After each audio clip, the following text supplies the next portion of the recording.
Bismillahirrahmanirrahim. Assalamualaikum warahmatullahi wabarakatuh. Kembali lagi pada video kali ini saya akan membahas tentang kata imbuhan atau afiksasi dalam bahasa Indonesia. Apa sih afiksasi? Afiksasi atau afik adalah bentuk terikat yang ditambahkan pada kata dasar untuk membentuk kata baru dan memberi makna gramatikal tertentu.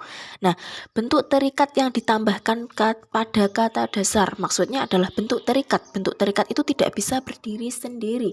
Jadi bentuk terikat itu harus berikat dengan kata selanjutnya seperti ber. Apakah ber bisa berdiri sendiri? Tentu tidak. Ber harus berdiri dengan kata berikutnya. Misalkan ber ditambah main. Berarti bentuk terikatnya adalah kata ber. Yang ditambahkan pada kata dasar. Kata dasarnya adalah main. Bentuk terikatnya adalah ber. Nah, afik itu adalah ber itu yang merupakan bentuk terikat yang ditambahkan pada kata dasar untuk membentuk makna baru. Misalkan ber dan main. Ber adalah bentuk terikat, main adalah kata dasar. Nah, itu ditambahkan untuk membentuk makna baru. Kata baru, makna baru. Kata barunya adalah bermain. Sebelumnya adalah ber dan main. Membentuk kata baru bermain dan menimbulkan makna baru. Bermain adalah kata kerja. Imbuhan tidak dapat berdiri sendiri. Kenapa tidak dapat berdiri sendiri? Karena imbuhan di sini adalah contohnya seperti ber, me, di, dan ke. Kalau di itu berdiri sendiri, makna tidak ada maknanya dong. Dia tidak memiliki makna. Dia tidak jelas, maka dari itu imbuhan itu memerlukan kata dasar agar kata tersebut bisa menimbulkan makna. Kalau dia sendiri dia tidak dapat menimbulkan makna, tidak dapat membentuk kata baru. Selanjutnya ada jenis-jenis imbuhan. Nah, di sini imbuhan itu yang pertama ada prefik atau awalan. Prefik adalah imbuhan yang diletakkan di bagian awal kata. Ada 8 macam prefiks dalam bahasa Indonesia, yaitu me. Dalam imbuhan me ini bentuknya ada mem, men, menye, dan menge. Contohnya membaca, meminta, menyelesaikan, mengemudi. Itu adalah prefik me. Nah, selanjutnya ada di, ber, ke, ter, se, pe. Pe ini bentuknya ada pem, pen, dan penge. Pem misal pemberi, penyelenggara. Nah, yang terakhir ada ter. Prefik ini, imbuhan ini itu diletakkan di awal kata. Untuk tadi tujuannya apa? Untuk menambah kosakata baru dan menimbulkan makna baru. Selanjutnya ada infik atau sisipan. Infik adalah imbuhan yang terletak di bagian tengah sebuah kata.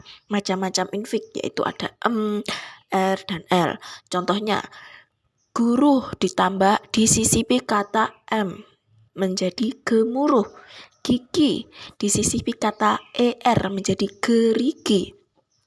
Selanjutnya kata kelut ditambah sisipan el menjadi kemelut. Yang ketiga ada sufik atau akhiran. Sufik adalah imbuhan yang diletakkan di akhir sebuah kata.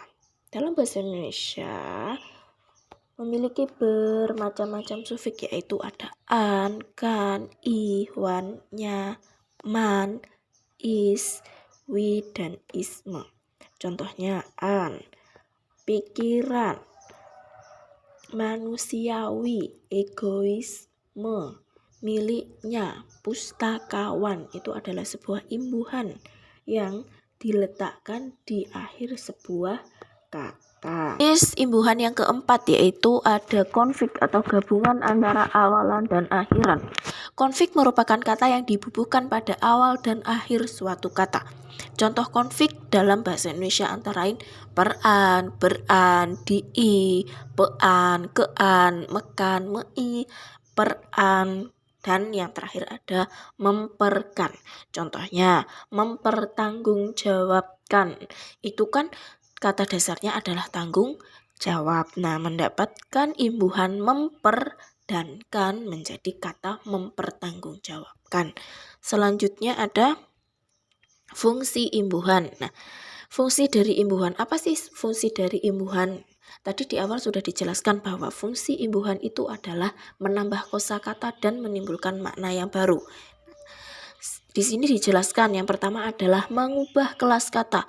Contohnya, baca. Mendapatkan akhiran an menjadi bacaan. Di sini kan berarti kelas katanya berubah karena mendapatkan imbuhan di akhir. Nah, selanjutnya yang kedua fungsi imbuhan adalah menyatakan aspek atau makna.